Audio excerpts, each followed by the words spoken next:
बिस्मिल्लाहिर्रहमानिर्रहीम। अस्सलाम वालेकुम। आज हम बात करेंगे रोशन सिंध प्रोग्राम में वज़ीर आला सिंध को आज तलब किया हुआ था नैब अथॉरिटीज़ ने, और वज़ीर आला सिंध के ख़िलाफ़ एलिगेशन ये है, ये बेसिकली जो केस है ये फ़ेक बैंक अकाउंट्स केस का एक हिस्सा है। और फेक बैंक अकाउंट्स केस में जहाँ पर आसिफ जरदारी के ख़िलाफ़ इंक्वायरी और रेफरेंसेस पेंडिंग हैं, वहीं पे फ़रियाल तालपुर और बिलावल जरदारी ओमनी ग्रुप वाले जो आसिफ मजीद एंड कंपनी है, और ये वो सारे मुलजमान हैं। और ये जो रोशन सिंध प्रोग्राम है इसके अंदर शर्जील मेमन भी ज़मानत पर हैं। तो ये वो सारे मुलजमान हैं जो इसके अंदर मुलव्वस हैं, और इनके ख़िलाफ़ एलिगेशन ये है कि इन्होंने शमसी तवानाई से चलने वाली लाइट्स हैं उसके ठेके और उसकी तकसीम इन्होंने गैर कानूनी तरीके से की है, जिसकी वजह से अरबों रुपए का हुकूमत को और पाकिस्तान के ख़जाने को नुकसान पहुंचाया है। इन्होंने अपनी मर्ज़ी के लोगों को ठेके दिए हैं, इन्होंने अपनी मर्ज़ी के लोगों को नवाजा है, और इनसे मुख्तलिफ सवालात पूछे गए थे। आज दूसरी दफ़ा तलबी थी। जो नैब अथॉरिटीज़ हैं, पहले 4 जून को ये तलब हुए थे, पेश हुए थे, 2 घंटे तक पूछगछ हुई थी, और 2 घंटे की पूछगछ के बाद इनको एक सवालनामा दिया गया था, और सवालनामे में इनसे मुख्तलिफ सवालात पूछे गए थे। लेकिन वो सवालनामा इसने अभी तक सबमिट नहीं करवाया, और ये इसने क्योंकि सबमिट नहीं करवाया और ये मरकज़ी मुल्ज़िम है इस सारे के सारे मामले का, ये सारे मामलात थे जिनकी बुनियाद पर इनके ख़िलाफ़ केसेस थे और इनको आज बुलाया गया था। ये जो रोशन सिंध प्रोग्राम है, इसके अलावा इनके ख़िलाफ़ 2 और इंक्वायरीज़ भी पेंडिंग हैं। एक तो जो शुगर मिल्स को सब्सिडी दी गई थी, मखसूस शुगर मिल्स को सब्सिडी दी गई थी, और जब ये सब्सिडी दी गई थी तब मुराद अली शाह वज़ीर ख़जाना थे, और इन्होंने अपने ही लोगों को, अपने लोगों से मुराद आसिफ जरदारी एंड कंपनी है, उनको नवाजने के लिए जो सब्सिडी दी गई थी, एक वो केस, वो इंक्वायरी इनके ख़िलाफ़ पेंडिंग है। और इसके अलावा जो नूरियाबाद पावर प्रोजेक्ट केस है वो भी इनके ख़िलाफ़ पेंडिंग है, और जिनकी बुनियाद पर इनके ख़िलाफ़ इंक्वायरी चल रही है। जो सब्सिडी वाला मैटर है उसमें 2 शुगर मिलें हैं जिनको बंद किया जा चुका है, एक टट्टा शुगर मिल है और एक दादू शुगर मिल हैं, वो इस इंक्वायरी में बंद पड़ी हैं। ये 3 केसेस बेसिकली इसके ख़िलाफ़ चल रहे हैं। एक रोशन सिंध प्रोग्राम है, और ये फेक बैंक अकाउंट्स केस का ही हिस्सा है, और बाकी 2 केसेस हैं जो एक सब्सिडी वाला है, शुगर सब्सिडी का, और ये इंक्वायरी इनके ख़िलाफ़ पहले से चलती आ रही है वज़ीर आला सिंध के ख़िलाफ़। और दूसरा जो नूरी पावर प्रोजेक्ट केस है, ये 3 केसेस हैं जो वज़ीर आला सिंध के ख़िलाफ़ चल रहे हैं। और ये जो रोशन सिंध प्रोग्राम है इसके अंदर काफ़ी मटीरियल कलेक्ट कर लिया है नैब ने, और नैब ने काफ़ी इसके हवाले से एविडेंस कलेक्ट कर ली है, क्योंकि मरकज़ी मुल्ज़म इस केस के अंदर वो वज़ीर आला सिंध है। वज़ीर आला सिंध ने अपने आकाओं को खुश करने के लिए, उनको नवाजने के लिए और उनके इशारों पर काम करते हुए अरबों रुपए का कौमी ख़जाने को नुकसान पहुँचाया था। वो सवालनामा जो इनको दिया गया था उसके अंदर 3-4 सवालात थे। पहला ये था कि ये जो रोशन सिंध प्रोग्राम के नाम से ये प्रोजेक्ट है, ये किसने अप्रूव किया था, इसकी मंजूरी किसने दी थी, किस मीटिंग के अंदर ये अप्रूव किया गया था, उस मीटिंग के अंदर कौन कौन मौजूद था, किसने कहा था ये प्रोग्राम शुरू करने का, और कौन इसकी मुखालफत कर रहा था। ये पूरे का पूरा एक सवाल पूछा गया था मुराद अली शाह से। दूसरा सवाल ये पूछा गया था कि ये जब ठेके दिए गए थे जो इस सारे के सारे रोशन सिंध प्रोग्राम के जो शमसी तवानाई की लाइट्स हैं वो हासिल करने के लिए जो ठेके दिए गए थे वो किन लोगों को दिए गए, उसका क्राइटेरिया क्या था, क्या वो कानूनी तरीके से दिए गए थे, क्या जो कानूनी प्रोसीजर है उसको फॉलो किया गया था, क्या वो जो हमारे लॉ ने और हमारे जो रूल्स हैं जो उन्होंने एक प्रेस्क्राइब्ड वे और प्रोसीजर दिया है क्या उनको अडॉप्ट किया गया था, किसकी मंजूरी से ये ठेके दिए गए थे, क्या वो वज़ीर आला के अपना ऑर्डर था या कैबिनेट जो उनकी सूबाई कैबिनेट है उनका ये फ़ैसला था। ये सवाल पूछा गया। साथ ये पूछा गया कि जो आपने शमसी तवानाई की लाइट्स हैं जो आपने तकसीम की हैं वो आपने बजाय इसके कि आम आदमी को उसका फ़ायदा पहुंचता, बजाय इसके कि आप थर में लगवाते, बजाय इसके कि आप अंदरून सिंध के गरीबों के इलाकों में लगवाते, उन गलियों में लगवाते, आपने वो रोशन सिंध प्रोग्राम के नाम पर हुकूमती ख़जाने से पैसे लिए हैं। आपने सोलर जो शमसी तवानाई से लाइट्स चलने वाली हैं वो आपने ख़रीदी हैं, और वो लगाने के लिए आपने अपने लोगों को नवाजा है और ठेके दिए हैं, और फिर उसके बाद लगवाई कहाँ पे हैं, जहाँ आपके माफियाज के घर थे, जहाँ उनके फैक्ट्रीज थी, जहाँ उनकी शुगर मिलें थी, उनके आसपास जहां आपके अपने लोग थे, जहां आपके मिनिस्टर्स रहते थे, उन गलियों में, उन मोहल्लों में आपने वो सारी की सारी जो सोलर एनर्जी पर या शमसी तवानाई के ऊपर चलने वाली लाइट्स हैं वो आपने लगवा दी और आपने उसको नाम दिया रोशन सिंध प्रोग्राम का।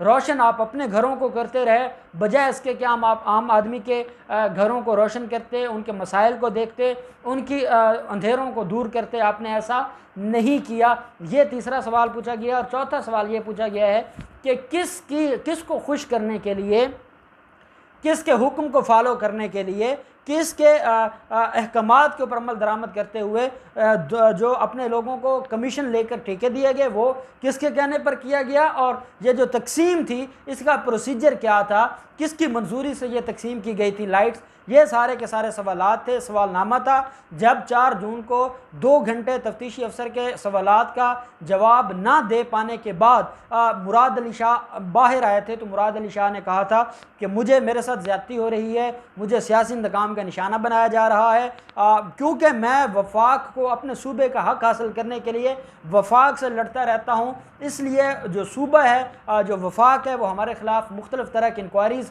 शुरू कर दी हैं, मुख्तलिफ़ तरह का प्रोपेगेंडा हमारे ख़िलाफ़ शुरू कर दिया है। हम बिल्कुल बेगुनाह लोग हैं, हमारे ख़िलाफ़ किसी किस्म का कोई केस बनता ही नहीं है, हम तो बिल्कुल दूध के धुले हुए हैं, हम तो इनोसेंट हैं।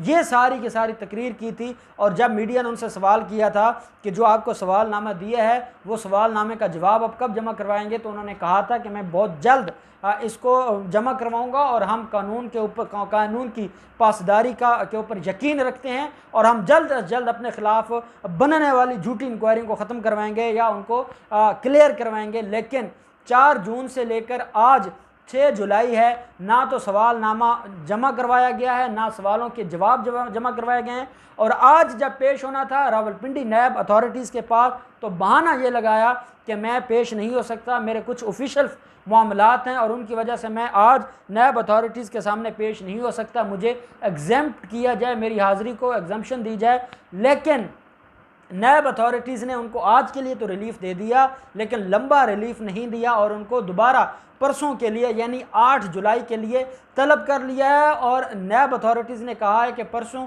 हर हाल में इन पर्सन पेश हूँ, जो सवालनामा आपको दिया गया है वो आप जमा करवाएं, उससे रिलेटेड जितने डॉक्यूमेंट्स हैं, जो ऑफिशियल डॉक्यूमेंट्स हैं, उनकी कॉपी साथ जमा करवाएं।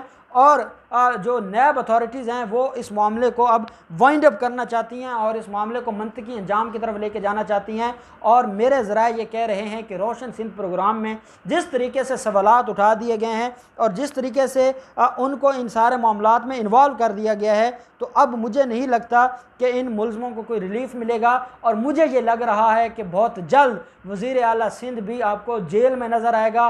रोशन सिंध प्रोग्राम के नाम पर इन्होंने जो अरबों रुपए हड़प किए हैं, जो इन्होंने गैर कानूनी तरीके से अपने लोगों को नवाजा है, ये इतना स्ट्रॉन्ग केस है कि जिसमें वज़ीर आला सिंध की अब उनको माफ़ी नहीं मिलेगी और उनको जेल जाना पड़ जाएगा।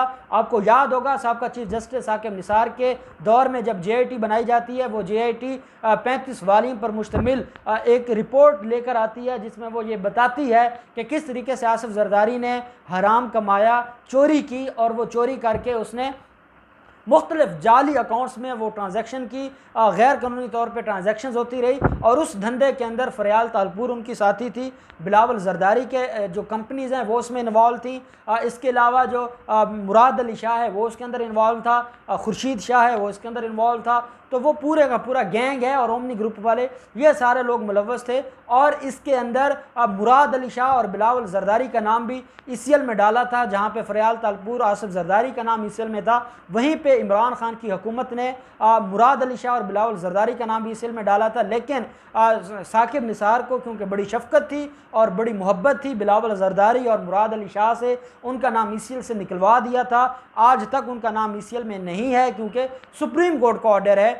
और उसके बाद वो फेक बैंक अकाउंट्स केसेस में अलग से मुराद अली शाह को केस उनके ख़िलाफ़ चल रहा है, सब्सिडी वाला अलग है, नूरी पावर प्रोजेक्ट अलग है और ये जो रोशन सिंध प्रोग्राम है ये अलग है। और मुराद अली शाह को ये नज़र आ रहा है कि उसका फ्यूचर जेल में है। यही वजह है कि वो वफाक को ब्लैकमेल करना चाहता है, वफाक के साथ वो टकराना चाहता है। वो ये चाहते हैं कि ये सियासी अपने आप को सियासी शहीद बनवाएं, ये चाहते हैं। आप देखें वफाक को टफ टाइम देने देने के लिए मुराद अली शाह ने कहा है कि किसी तरह का हम टैक्स कलेक्ट नहीं करेंगे, हम वफाक के लिए टैक्स कलेक्ट नहीं करेंगे। वफाक जो फैसला करता है उसके बरक्स ये फैसला करते हैं। वफाक को ये सूबे में ना घुसने देते हैं, ना वहाँ पर कोई काम करने देते हैं। और वो सारे लोग जिन्होंने वहाँ पर काम किया है, जिन्होंने पीटीए को वोट दिए, वो सारे परेशान हैं क्योंकि पीटीए की हुकूमत वहाँ पर कुछ नहीं कर पा रही। और फिर के इलेक्ट्रिक जैसे मामलात हैं, जिस तरीके से इन्होंने स्पेशली कराची के लोगों का जीना हराम किया हुआ है। मुझे कितने दोस्त हैं कराची से जो अक्सर कहते हैं कि के इलेक्ट्रिक के जो बदमाशियाँ हैं और जिस तरीके से वो आम आदमी को जलील कर रही है, इसके ऊपर आवाज़ उठाएं। एक तो वो बिजली नहीं देते, दूसरा जिस तरीके से वो बिल देते हैं, कोरोना वायरस के दिनों में भी उन्होंने बिलों में माफ़ी नहीं दी और अपने दफ्तरों में बैठकर उन्होंने जो मीटर रीडिंग है वो उन्होंने नहीं की। दफ्तरों में बैठकर अंदाजे लगाकर उन गरीबों के और पाकिस्तानी शहरियों के घरों में बिल भेजे, और वो ऐसे बिल थे कि ना बिजली थी और बिल इतने बड़े थे कि कोरोना वायरस ने पहले उनको मायूस किया हुआ था, परेशान किया हुआ था। सिंध हुकूमत ने पहले जो 10 अरब रुपए थे वो खा गई थी, जो कोरोना वायरस के नाम पर कलेक्ट किए गए थे। और मज़ीद ये कि के इलेक्ट्रिक ने उनका जो उनके पास कोई जमा पूंजी थी वो ले ली, हड़प कर ली। और आज वहाँ पर ये हालत है कि जो हमारा मीडिया है और जियो न्यूज़ जैसे चैनल्स हैं वो ये तो कहते हैं कि पाकिस्तान के अंदर और मुख्तलिफ़ इलाकों के अंदर लोड शेडिंग हो रही है, लेकिन ये नहीं बताते कि के इलेक्ट्रिक की जो तबाहियाँ हैं उसके पीछे पाकिस्तान पीपल्स पार्टी है। पाकिस्तान पीपल्स पार्टी उनसे कमीशंस लेती है। पाकिस्तान पीपल्स पार्टी के इलाकों में जहाँ पर वो बिजली चोरी करते हैं, जहाँ पर वो कुंडे लगाकर बिजली इस्तेमाल करते हैं, वहाँ ना तो कोई बिल जाते हैं, ना वहाँ से कोई बिल लेता है। ये सिविलियन जो गरीब और पढ़े लिखे लोग हैं, कराची के आम लोग हैं, आम तबका है, उनसे ये बिल लेते हैं और उनको बिजली भी नहीं देते। तो ये बदमाशियाँ हैं मुराद अली शाह की और ये अब अपने अंजाम को पहुँचने जा रही हैं। मुराद अली शाह बहुत जल्द आपको जेल में नज़र आएगा और जिस तरीके से उसने अपने आकाओं को नवाजने के लिए ग़ुलामी का हक अदा किया है, ये ग़ुलामी उसको बहुत महंगी पड़ेगी और बहुत जल्द ये अपने अंजाम को पहुँचेंगे। अल्लाह पाक पाकिस्तान का हामी नासिर हो। बहुत शुक्रिया। अल्लाह हाफिज़। पाकिस्तान जिंदाबाद।